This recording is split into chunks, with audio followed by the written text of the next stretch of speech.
Welcome to another episode of the Women on the Rise podcast, and I am recording in our London studios with some incredible female entrepreneurs. And today I am joined by Claire Walker, who is an absolute legend on the London PR scene, and she is going to share with us everything about building her London-based PR agency. Welcome to the podcast, Claire. Thank you, Jen. I'm so excited to have you because you're not only are you someone who's very well known in the PR and communication scene, but you have had a business for a number of years and built an incredibly successful business here in London.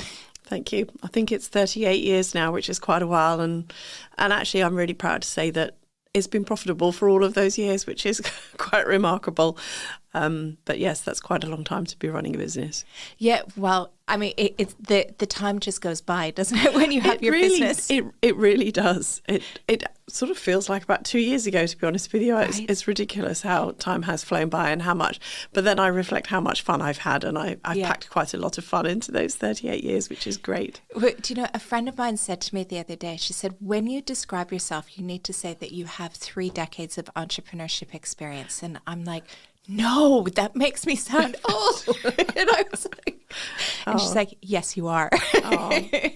But it is like, it goes by so fast. It feels like it was yesterday. Yes, it really does, actually. And I do find, even now I'm sort of thinking of all the things that I was doing when I first started up, because, the company has grown and been big and then, shrunk a little bit and then go. And I'm always thinking about a time when we did this, a time when, and there are lots of times when we've done all sorts of things. But actually what is really so lovely is whilst the company has changed and the sort of business climate has changed, that it doesn't feel like the same business. I don't think there's anything we do today that we did the same even 10 years ago, never mind 20 years ago, never mind before that. Actually, the pace of change is pretty relentless. Yeah. So I'm quite challenged learning new things all the time. And that keeps me on my toes, most definitely. I find that, I was thinking that I guess as well because, I'm hitting 50 this year and I'm determined that I'm like, I have to know everything. Like, I love learning and, getting up to date with like the latest AI and the tech. And it's a joke within our office too, that I know more about the tech than the younger kids in my office do, because I want to know how it works. I think for a lot of the younger people in the workplace, they've kind of grown up with it. It's just such a natural for them, but we really have to apply ourselves to understand it. But I get great joy in being my family's sort of, tech whiz. When people struggle with this or struggle with that, I have to sort it out for them, which just tickles me that I can actually still play that role. But so I'm quite a queen of the apps and I enjoy it.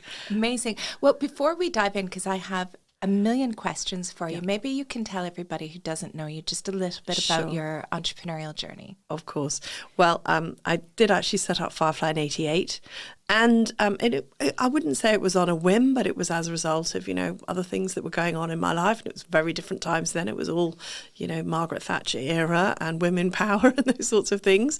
But I've never looked back from there. And, over those years, we've set up offices in different countries, and some have been more successful than others. Some were for particular reasons at the time. But we still have offices in London and in Paris and in Munich. And it's important to us to be, in Europe. And the company has swelled to over 150 people, and it's, shrunk back to being a slightly more manageable number of, under 30 people. And we seem to go in waves, and, sometimes we go through growth phases and sometimes we're consolidating. But, all the while you've got to make sure you've got the right number of people in the business to be able to deliver a fantastic service, to your clients. And of course, what has helped massively over the past, I would say probably 10 years, is this whole advent of, the gig economy and people wanting to work from home and people wanting to work flexibly, people wanting to work on their own terms.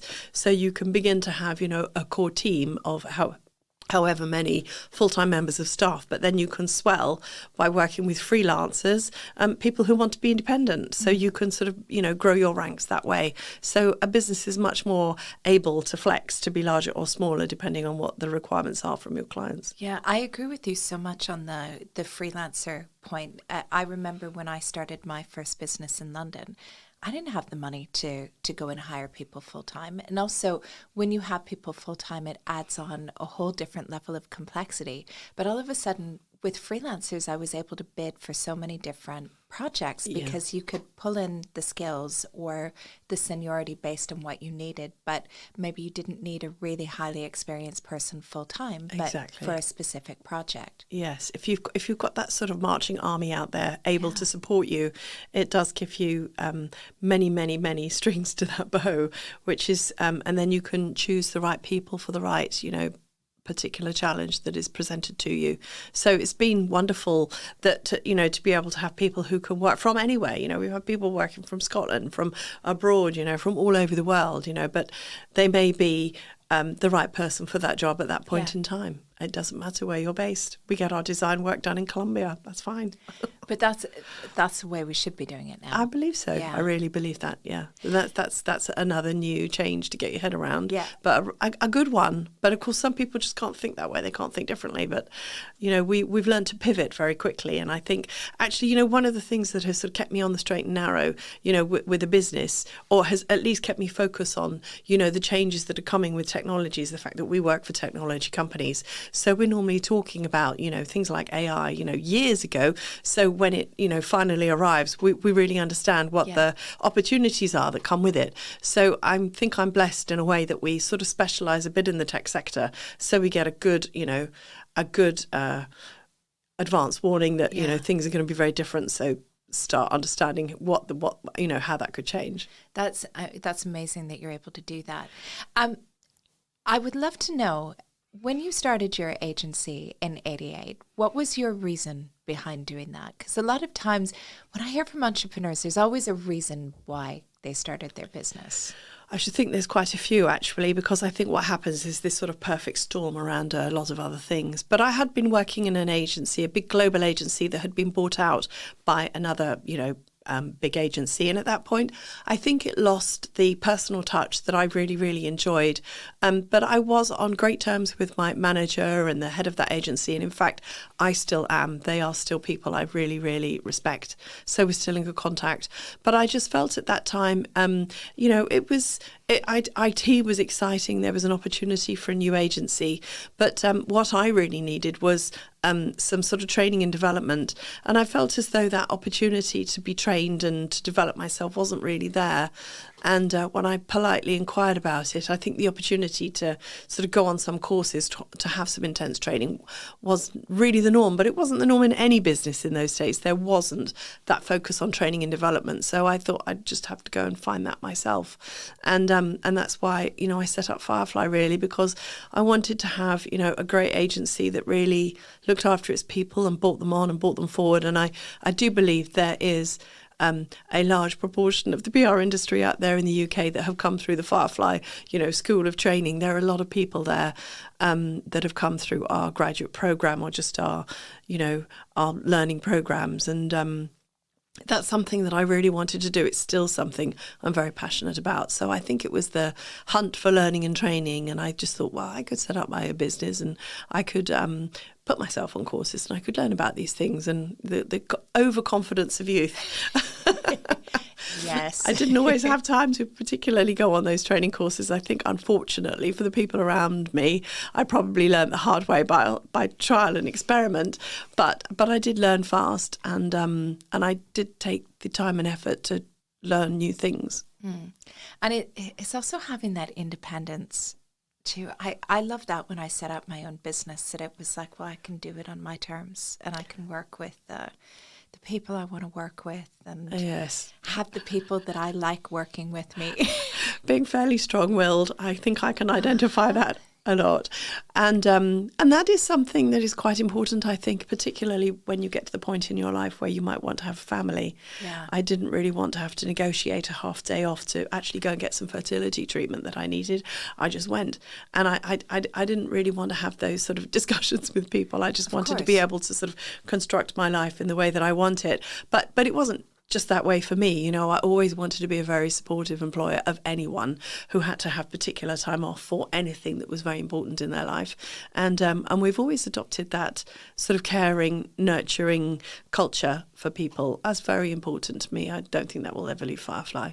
That's amazing. And it's, I mean, I know that from the industry as well, that Firefly has such a great reputation and known as a place that people want to work. So well done you for cultivating that. But actually that also, I mean, it's really interesting, but that also hasn't really done us any favours. So I would caveat that sort of approach by still saying you've still got to have your eyes on the prize, and the prize is that you've got to make a profit and you've got to have a business that is growing and developing and delivering to your clients. So I feel as though there are times in our existence when actually we've been too focused on our own internal culture and everybody all being, you know, happy. But, you know, a happy, motivated workforce or a happy workforce with high morale doesn't always deliver the great work that you need to be delivered. So you've got to have a really, really careful balance there between making sure you're bringing in for us, we're bringing in the creativity, and the client programs that are going out are actually absolutely tip top.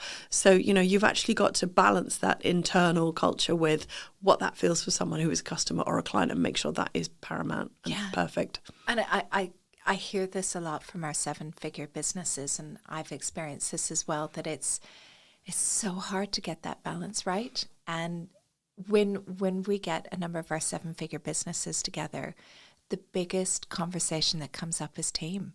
And it's like, how do I motivate my team? Am I being too nice? Am I not being nice? You know, what other incentives do I do? How do we make sure that they deliver? And it's you want to be able to do the right things, but then it's also running the business and making sure that it's profitable and having customers or clients that are happy and returning. And it's such a juggling act to be able to get that right all the time. There is a really big balance there. And I do think people need to think about this a lot, and like all the time and almost every day, because, you know, what is important in any organisation is you've got to look after people as individuals. You can't collect everybody together as a team and give them all a team collective pat on the back. You've actually got to look after people individually as well, because that is very motivating. So you've got to have just as much effort on the individual as you might have on the team collective, but you've got to gather people together as a team as well. Inspire them individually, inspire them as a team, and ultimately make sure with either you're directing people towards the results and the outcome that you need the business to perform. So, you know, you can all have it's Tuesday. Oh, let's all go out for lunch because it's Tuesday. It's like, no, let's all go out for lunch because we had a really successful day on Monday and we got this. Let's all go out and celebrate that. So, you know, you can thank an individual, you can, you know, celebrate with a team, but because they've done something really great that has had an impact in your business. And I think bringing all of those things together, individual, team, celebrating success for the clients, you know, success for the business is the most important thing. And did you, within your business, did you bring a HR people person on quite early as you started to grow and add more people, or did you handle that yourself? Or I think I handled that myself until we were probably at about 30, 40 people. Then we did hire an HR person, which was one of the best decisions we did. And we generally had an HR person in and around, you know, helping us, because there's a lot of paperwork, there's a lot of legislation, there's a lot of things to kind of like organise and administrate. But we now use software that does that for us. So, you know, actually, we've got everything's in the cloud, and we've got all our contracts up there, all our policies up there. We've got online training. People can work their way through the training program. We've got loads of videos, so we can actually bring people on and bring people forward, you know, really, really quickly, because we've got the whole thing, you know, buttoned up, you know, in our learning management system. So I think that, you know, software, if you get it right, and if you feed it with the right information, and if you monitor it and maintain it, actually that almost For a small business like us, that replaces the need for an HR manager. And between myself and the management team, we've got templates we can use. We know exactly what we have to do. And it's flagged if someone's probation is coming up or their first year anniversary is coming, second, third, fourth, fifth, whatever. So it's all there and it's all automated. So that contains a lot of the admin that needs to be done. But, I think if we got to sort of 30, 40 people again, then we would need to have someone in whose role. And it might not be, full-time role. I mean, there's so many unbelievably talented, independents out there. Maybe it's a 2-day-a-week role for someone. It would be wonderful. And maybe, if we look and think broadly, we'll find someone who speaks French, English and German, which is what we need.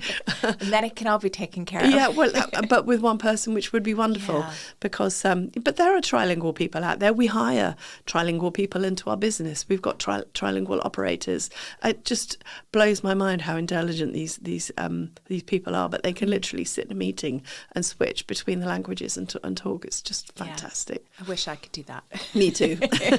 But you brought up a point which is really important that businesses don't always think about either, is like all the systems and the processes behind the scenes, right? And getting your standard operating procedures and all of these things that employees need to know how to do so it can be done consistently in the business, almost like the playbook for your business. Yes. But so many people don't do that. No. I mean, it's a constant challenge, but we've documented it now. So we have our Firefly way, and that doesn't mean that it's this way and there's no other way, because actually sometimes the Firefly way might not be the right way, and you have somebody coming in from somewhere else and they go, "Why are you doing it that way? I don't think about it this way." So the first 3 months is when people could bring that thinking. By the time they've been with us for sort of 6 months or so, they've gone native and they just accept that's the way that we do things. So we do try and catch people, early on when it's going to occur to them. It's a really silly way to do it, but our Firefly way is documented so people can come in and absorb it, quite quickly. And also, I always say to people, tell us if it's not quite right, or tell us if we forgot something. Help us develop and grow. Help us change things for the better. I guess it's just being able to constantly innovate. It is, but of course, the thing nowadays is, we've got all our videos stored on our learning management system, but post-COVID, we lost a lot of that knowledge when, a lot of people did leave. The Great Resignation, affected, so many businesses, and it was a knowledge drain. It was a Firefly way drain. A lot of people at that point, a lot of people were teaching other people, so you had people coming in and by osmosis, it all got sort of passed down the line, and that was when I decided, right, we need a knowledge management system, and we're going to put one in now. So we did, and that's the way we think as a business. It would have been better to have realised that before and to have done it, but it was that eventuality really that made me think we're not going to go through this again. We're going to sort ourselves out and do it properly. But the pandemic, even though it was so painful when we were going through it, I'm also convinced that it had to happen, because for us it changed everything. It changed the way that we work, the way that we think about work. And would you want to go back the old way? Well, we didn't. We weren't really doing everything like the old way anyway. We were working from home a lot. We had all our systems in the cloud.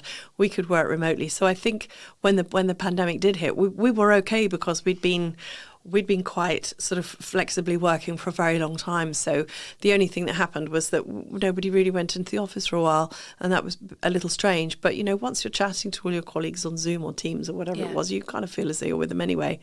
It was okay for us. We sort of thundered along and it was okay. Thankfully, it was okay.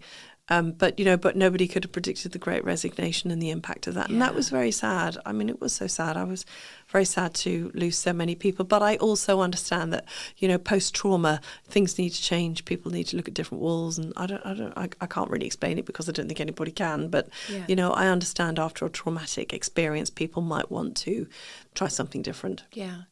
And you as a business owner, you've been through a number of recessions. I think I've been through three now. I started up in the middle of one, and there've been quite a few. I think 6 or 7 at the last count. So yes, it's when you've been through it, you've been through more than I have, that you kind of begin to know what to expect, right?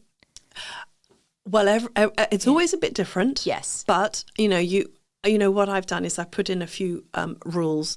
So, if things start to look a little bit, squeaky, then I have some rules about, looking forward, how should it be? Looking forward with the current, workforce, the current client base. What if this? What if that? So I do a 3-month look ahead what ifs, and I just make sure that with the what ifs, everything is still okay. So, I do actually project forward just to make sure that we can pivot if we need to pivot. I just make sure we are fit and ready to pivot. And I think that's the most important thing. But the worst thing, I think, in a recession is that someone doesn't look forward, isn't brave enough to just face the music, and then it all crumbles around them. You've got to imagine how things are going to be different. You've got to imagine what you would do. You've got to get some things ready behind the scenes. So, whatever you need to do, you can move swiftly. Mm. And I think that's the most important thing. But you've also got to believe that it's not going to last forever. It's a phase and it will pass. I think it was Winston Churchill said that if you're going through hell, just keep going. You've got to just keep going. Yeah. And you've got to keep going as best you can. So don't let it get you down. Think positively. It will end. It's a phase. Get through it. Yeah. I couldn't agree with you more. I think I thought that I had probably lived through the worst of the 2008 recession. I was like, it can't be any worse than this. And then 2020 happened. Yeah. And then I think, 2020 happened. That was hard. For me as a business owner, I lost almost all of our business within a week. And we had a very, very healthy cash flow before then and had 6 months sitting in the bank at least. And all of that went so quickly because there was no money coming in. And I realized if I got through that, you can get through anything. Absolutely. Yeah. One of my mantras. And the other one is, it'll be all right. I mean, you did get through it and it's okay. So you will get through it and it'll be all right. So I people laugh at me when, Claire's saying it's going to be all right. It'll be all right. But it's like that with everything, right? Even when we have the worst things that happen, and I know you've had some tough times over the years, and tragically you lost your husband 12 years ago, and you were running the business together, and then you were running the business by yourself, and you were a single mum. Yeah, all in the middle of a recession as well. Yes. But no one can predict that kind of timing. So it was quite difficult, I must say. And a lot of women as well that I know have something, whether it's, an illness or a death in the family or something, divorce happens quite a lot as well. Yeah. What advice would you give to women to be able to manage that and get through that? Well, I have had some, dark years, dealing with all of that, and it is a little bit lonely if you're running your own business. And I sought solace, with girlfriends who were very supportive, actually. I also had some other heads of other agencies who were just so unbelievably kind. They would invite me out for lunch. People who might have previously been, competitors, and I might have been a little bit wary of them. They were so kind. They reached out to meet me, and they were so encouraging that, Firefly is a great agency. You are a great leader. You will be all right. And I needed to hear that. Yeah. So there are some very kind people out there, and it's surprising who they are. It's often not who you expect them to be, but allow that to happen. Let people be kind to you, and just grit your teeth and get through it. Actually, because time passes, which doesn't really heal it, but you kind of get used to it. And I don't think that losing my husband and my business partner and the father of my children, you don't. Time doesn't heal that. But as time goes by, it sort of dulls the pain, and you just get used to walking around the big hole that it leaves in your life. So I think that just remember that, there is a future there to be had, and you've probably got to find a way and find a time when it's right to sort of look forward with a little bit of positivity and a little bit of a fresh outlook, and just to try and rebuild your life somehow. Yeah. And for me at that time, as well as my amazing, friends, I decided to sort of go back and find myself again. So I started to go to a lot of school reunions and to meet up with my school friends. And a lot of my school friends came on my 50th birthday, and they were just so lovely. And actually, it was at a school reunion many years later that I met my new husband, and I'm now remarried. We weren't at school at the same time, but he has the same values. We have the same values, having been to the same school. And 5 years later, I was feeling different and ready for a new relationship. So it's been great, actually, and remarkably, he is so supportive of the relationship that I had with my first husband and built the business, father of my kids. He's so respectful of that. He even takes me out for dinner on my wedding anniversary with my first husband and buys me some champagne and flowers, from him, which is, he's a mature man. He's a big man to do that kind of thing. And there are some wonderful men out there. So I suppose as well, losing a husband is of course not great, but there was a sort of an ending to everything. But when people go through a divorce, it's different sometimes because it's not really an ending, and it goes on and on and on for many, many years. I can attest to that. And it doesn't stop because that person is still around in the world, still around, with your children, and that can be, very difficult. So I think that, managing all these complex relationships around running your business, running your family, just all these little curveballs that life throws at you, it is really difficult, and you need to make some time to be kind to yourself so you've got the mental energy and resources to kind of deal with that. Because I think the easiest thing to do is to bury yourself in your work and think, well, it'll blow over and it'll be all right. But you've probably got to face a few of those demons at some point and sort some things out. Give yourself time and space to sort out those sorts of things. You really need to do that rather than be a workaholic and hope for the best. But I think what you said as well, so the self-care is so important, but also asking for help. Yes. I see a lot of women are scared to ask for help or are embarrassed or feel ashamed that they should. I think men are worse at asking for help. Yeah, men are worse for sure. But that's where you need your friends, as you said, your friends, your girlfriends, to also be the ones who call you up and be like, it's okay. If you want to cry, come over to my house and we can have a cry. If you want me to call you and tell you how amazing you are, I will do that for you as well. Yes, exactly. I think it's great to ask for help, and there are some unbelievably kind people who will offer you that help and that reassurance and actually help build your confidence, because I think there are times when your confidence just wobbles a little bit. So, there are people around you who will do that. So hang out with them and choose your friends really carefully. Choose who you hang out with, because, it's a horrible saying, I suppose, but I feel as though it's also quite true.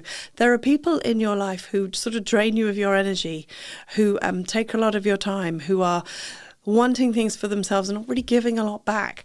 There are just people who are there to kind of, I suppose, take in a way, really. But there are also people who are a lot more giving and who give that sort of radiant energy about them, and hang out with more of them. But also remember, it's a two-way street, so you've got to help them too. So don't be that sort of draining person to be around, and don't surround yourself with them either. Yeah. No, I've found that as I've gotten older as well, that having friends, especially that are business owners, helps a lot. Yeah. And I found that some of my closest friends have become women who I've met actually through Female Fusion. Yes. And they're the ones who are like my biggest cheerleaders, and I'm their biggest cheerleaders. And, when you have that bad day, they'll message you and be like, I just think you're great. So I'm going to let's stop talking about business building for a second, because I would be crazy if I didn't ask you about PR and communications, because so many business owners want to know that, and they're like, but how do I get in the news? How do I get on TV? If a business, let's start in the beginning. If a business is just getting started, what sort of things should they be thinking about from a Probably not get on the news and get on TV, because this is like machine gun fire in the dark. You're probably not going to hit anything. Not that that's You're a very nice analogy, I'm afraid to say. Sorry, it's probably very bad taste. But it is. It's just too vague, too non-specific, not at all directed at anyone. So I think that a lot of people have the wrong impression of what good PR could do with them. And this industry has changed. It's not all about PR, and it was PR and comms. Yeah. And I think if you look at all of that in its broadest sense, it's looking after what is the reputation of that individual, or what is the reputation of that organisation. And that can come in many guises. It's, what your clients think about you, what your customers think about you. Because if they're saying really great things, and if what you're doing is really delivering amazing value, you need to be getting hold of those happy clients or those happy customers, writing up little stories about them. And that's the story that you need in the media, not the story about how marvellous and shiny I am because I've done all these things. It might not be right to be profiling yourself. It might be more important to be, telling the story of what you've delivered to these people. And actually, is the media the right place to be doing that? Unless there are magazines, digital magazines or newspapers that are very directed at the people that you want to get to, it might be that actually it's the wrong place to start. So finding the right people, being a LinkedIn premium person, and finding the right job titles of the people that you really need to get to, that is probably a more sensible way to go. Definitely. And things like LinkedIn can be incredibly powerful. Even Instagram, if that's where your audience is. But business owners need to really think about where their audience is. Totally. Yeah, totally. And that comes back to something you were mentioning about, think strategically, plan ahead, think about what you should be doing. And if anybody is stepping into or thinking, I think it's about time we did a little bit of PR, why? Well, why? What are you wanting that to deliver for you? And I would urge, anybody thinking about it is like, what is the end that you want to see? What are the results that you want to see? And start with that end in mind. It's this many more customers. It's that much more revenue. It's getting into this part of the government. It's influencing this. What is it that you want to see change? Because that's what you drive everything towards. And then you measure it to make sure you're getting there. And then if you've been successful or if you haven't. And on that journey, you will know that didn't work, but this really seems to be working. So stop doing that and do more of that.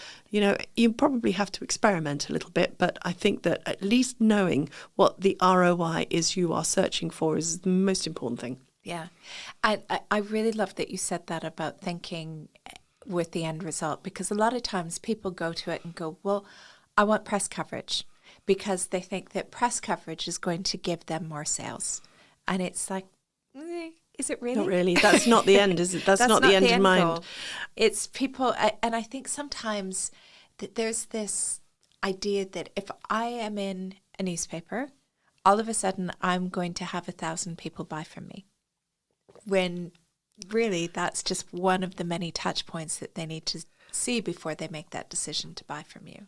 It might not have that sudden eclipsing sort of impact, but 7 or 8 or 9 or 10 of those sorts of things happening around the same sort of time with the same sort of messaging could have some impact. But I think you've got to touch someone mentally, quite a few times before they actually sort of do something different or do something. So, what will those 7 touch points be? But it won't be seeing the same advert on the tube when you going home. It won't be reading the same story, 7 times in, Metro that might get you to do something. It's got to be a little bit more consistent in terms of what you're trying to achieve. But one shot in one place it's not an impact. It's an activity that has got a sort of a result, but that doesn't necessarily mean there is an impact. It doesn't really deliver any value. Yeah. Yeah. I'm always saying you need a plan. You do. And I also think that when sometimes people search for these sort of, lovely pieces, and there's a bit of vanity possibly behind that. And I think people can be seduced by what is a vanity metric. And it's easy to be seduced by that because we're all human. Yeah. We're all human, and we all think, it's marvellous. But actually, is it? Is it really? And I think every now and then you just got to sober up and really know what the impact is to their business of doing that, and channel all your energies into what is going to deliver value to their business. And what about some businesses get to a point where they want to hire an agency? Mm-hmm. Sometimes it can go really well. Other times spectacularly not well. I see this with our members as well, that they go, right, I'm ready. I have budget to go and spend on a PR agency. I want to get PR, and it doesn't always work out. What pieces of advice would you give to business owners if they're looking at hiring a PR agency to make sure that relationship will be successful? I would say hiring a PR agency can actually be really expensive. Yes. And actually, I think sometimes you don't need an agency at all. You might need a really amazing freelancer. And the PR industry is fantastically full of these amazingly talented people who have done their 10 years working in an agency, and now they want to do their own thing and they want to be independent.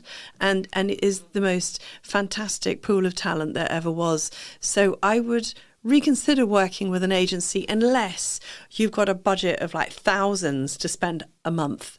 Yeah.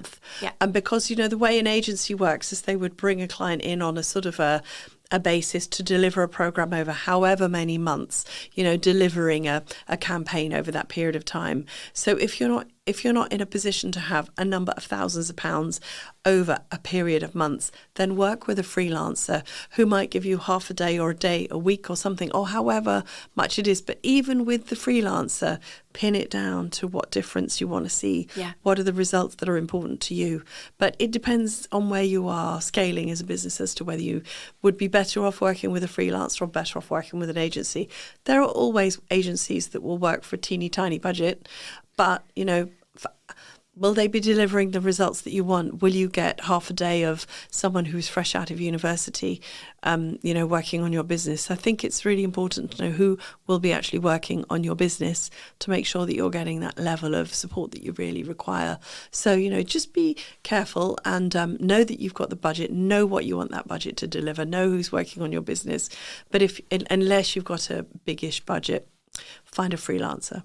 Yeah. And there's great freelancers. Amazing freelancers. Yeah. And you've got organisations like the PRCA, they've got databases of freelancers. So you can ring up the PRCA and say, I need a freelancer in travel. I need a freelancer in food and beverage. I need a freelancer in tech. And they'll give you some names.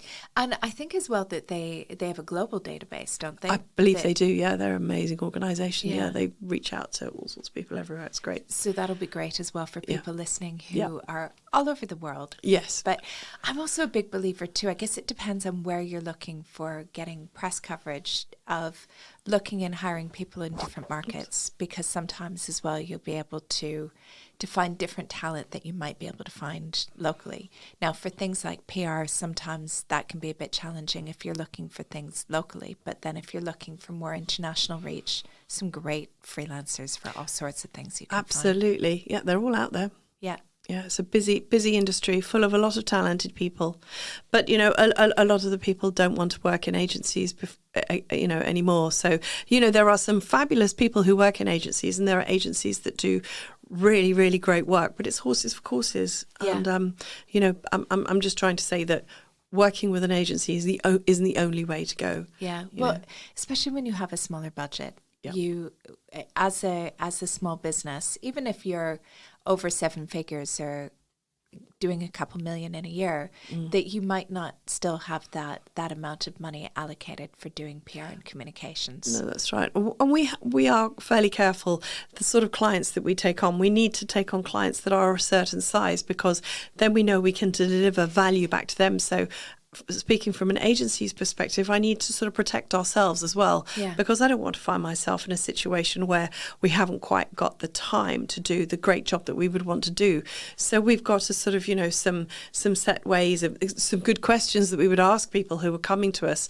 And we need to know they're probably, if they're fairly new, they're Series C maybe, or Series D in terms of, a funding round, or they've got, so many people working in the business, or they can communicate their path to profitability if they haven't got one, which is always, sometimes a bit of a stalling gate, for some organisations. So, we've got some fairly big questions that we ask just to make sure that it's the kind of organisation that can absolutely capitalise on all the great work we could do. Actually, I want to touch on that really quickly, because I think that's really interesting. This gets brought up a lot in Female Fusion too, is people will struggle with qualifying clients or customers. So say, I did a proposal for that person and they've ghosted me, or they've said that, my price is too high, or, they're struggling with with qualifying the right clients. And that's a really important step to have within that whole new business phase. Yes, well, we started getting really organised on this, many years ago. But we have a sales policy now, and there are only certain people in the company that are trained and qualified to take those sales calls, to qualify them, and we're quite together on our qualifying, but we know what we're looking for. We know where our sweet spot is. Yeah. We know where we can deliver. And if it's kind of outside of the sales policy, there might be a good reason to make an exception to the rule, but we will discuss that as a team and agree that that's what we want to do. Otherwise, we do our best to stay with the sales policy. Otherwise, we know it can just all go wrong, and we don't want it to go wrong. So, we know where we can perform our best. Yeah. I agree with you so much on that. So important to qualify those people.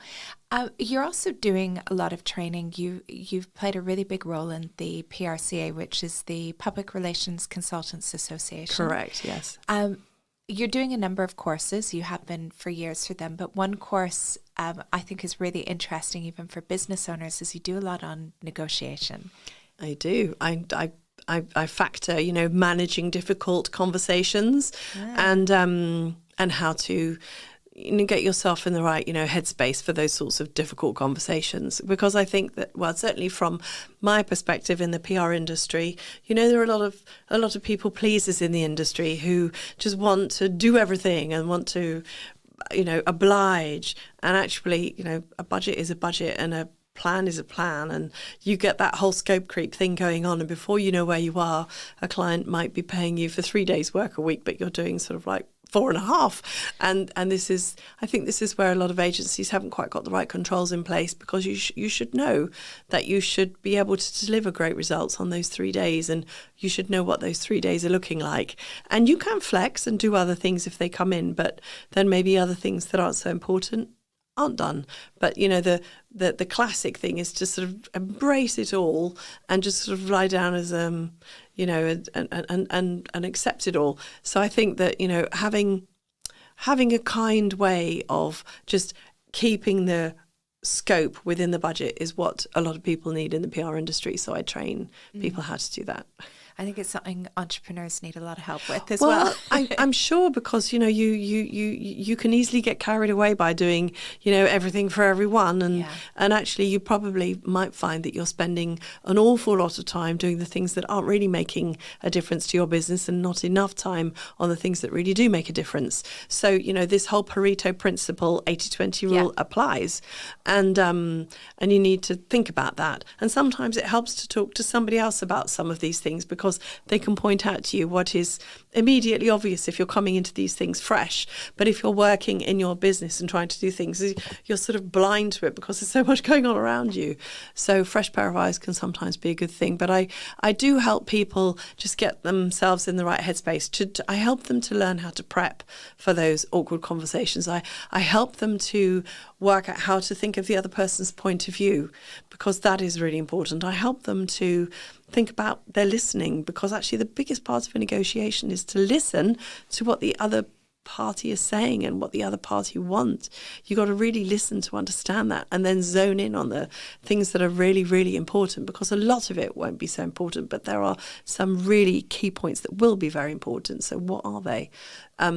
So yes, I do a lot of that training, and it's great fun, and I think it gives people a lot more confidence and a lot more structure about the way that they would approach a difficult conversation, rather than walking in and thinking, well, just wing it, or which is the worst thing to do. Winging it never works well. No, it's the worst thing to do. You'll just end up coming out with like nothing that is going to work, and you'll probably have this perpetuating problem of whatever the issue was in the first place. So there are ways to come out of every awkward conversation in a way that everybody feels as though they've kind of got something and they've got what they need. They might not have got everything that they need, but they've got enough. And if you can prep and think about that, then this makes for quite painless conflict. And that's what I like to promote, painless, conflict. Painless Painless conflict. Painless conflict. So yes, you've got two people coming with quite different views, but discussing those views, airing those views, coming up with something that you can take forward is painless. Yeah. Because you're prepared to listen to one another and work a way through it together. Yeah, it makes total sense. Win-win for everyone. Yes. Yeah. One last question I have for you. So we've been talking about mainly about Firefly, but one little thing that I learned about you is that, and I think this happens to a lot of entrepreneurs, is that we're always looking at different things and like to be kept busy with different things. And I've discovered that you have other businesses. I'm a director of 6 at the moment. It was 8. It's gone down to 6, which is great. Okay. Slowing things down a little bit. Yeah. But you have one which I think is really cool, which nobody, I think, listening to this would expect. And that is that you have created a social enterprise in your local community, and you're making jams and chutneys. Tell everybody a little bit more about that. It's a bit of an accidental, jamming thing going on here, but it was born out of COVID, and it sort of timed with moving to the countryside, inheriting a ridiculously large but rather fabulous vegetable patch and fruit bushes, and wondering what am I going to do with this avalanche of fresh, ingredients that are just landing in my kitchen every day. So I started making it. But actually, I used to do this before, and I used to do this with my mother. I used to do this with my mother-in-law. So it wasn't too foreign for me to get my jam pan out and do something with it. But it just got to the point where my husband said, I've just eaten enough jam and I can't eat anymore. Could you please just give it away, or just sell it, or just do something so I don't have to eat it all? And that's where I was selling it just outside the house, and then in the local shop, and then at local market, all at weekends, making it in the evening, which was very therapeutic. There's something very therapeutic going back to nature, working with fresh produce, creating a little product, and then people telling you they loved it and could they buy another one. There was something very nourishing about that, and still is. But, one thing has led to another, and I now have a couple of ladies who help me, and they've got young children at school, so they come after the school run, and they do a few hours. I set it all up, and then they go and collect their kids from the school run. So it's just a tiny little thing. But, it's employing people locally. It's using all the excess produce that is in and around all the kitchen gardens and the allotments, and and people donate produce. So I might pop up to the post office and come back and find a suitcase of quinces or cooking apples on my doorstep. So if people have got excess, they sort of dump it on my doorstep, knowing I'll make good use of it. And we do give our profits, a good slug of our profits to local charities and cancer charities. So I feel as though in a way we're sort of having fun and also giving something back. And I do think it is important for organisations to be giving back. Over our time at Firefly, we've painted old people's homes and planted a new garden for a deaf association. And we've been involved in a lot of projects, doing a lot of things, setting up sling swings in children's playgrounds and things like that. It is lovely to do those sorts of things. I think it's important if you can create that around team building as well. That's a really good thing to do as well. But I think a company really does have to have a conscience and to give back to society in whatever way you feel that you can. But, this whole jamming thing has been hilarious, and continues, on its journey. But, Firefly is my big love, and I need to remember that, I have to spend time doing this. But it must just feed your soul, right? It does, yes. No, it does. There's something lovely about it, and it seems to be a story that, appeals to people. I think it's because it's so sort of homely and so sort of old, quaint and old-fashioned. And, is there any technology involved in this? Well, I use AI to create my labels, and and actually I store everything in the cloud. But apart from that, it's very analog. You've got your cookers and you've got your fruit, and you just have to sort of work your way through these things, physically. So it's delightfully non-digital, really, in a way, and actually that's rather fun. But it's like the slowing down to speed up in a little bit, that it gives your brain a chance to reset. sorting out all my prep, and I'm thinking all the time. But I have to also remember I've got a knife in my hand, and I want to make sure I've still got 5 fingers. But but actually, it is quite good meditative time. It is quite good sort of still time where I'm physically sort of busy, not doing anything too dangerous, but I'm doing something. But my brain is like whirring the whole time about all sorts of things. So I have found it, incredibly useful. Well, thank you so much for sharing your journey from the very beginning and everything that you've gone through, and sharing the journey of creating the jam business as well. Who would have thought? Who would have thought? I think a lot of people go, what? Well, I think it shows as well that there's so many things that you don't need to be just limited by what you have in your business, that there's so many other things. Every single person has got those hidden talents. Yeah. Every single person. What's yours? And just go for it. Yeah. Yeah. Well, I have so many things. If I could create 10 different businesses, I would. Yeah. Yes, you have to remember there's only so much time in the day, and be realistic about that. Yeah. But it's quite nice to just carve out a little bit of your life to do that. Something little special that grounds you. It grounds me. Well, thank you so much for sharing your journey on the Women on the Rise podcast. Thank you so much, Jen. Thanks, Claire. It can be quite an adventure having a business. You have your highs and you have your lows, and sometimes that can all be in one day. And one of the challenging things that you can face is you don't know who you can talk to. Well, within Female Fusion, we have thousands of female entrepreneurs from around the world who are the most beautiful community who are there to help women every step of the journey when you have a business. The doors to our membership are open now. And if you are a female business owner, we would love to have you be a member of Female Fusion. All you need to do is go to femalefusionnetwork.com/.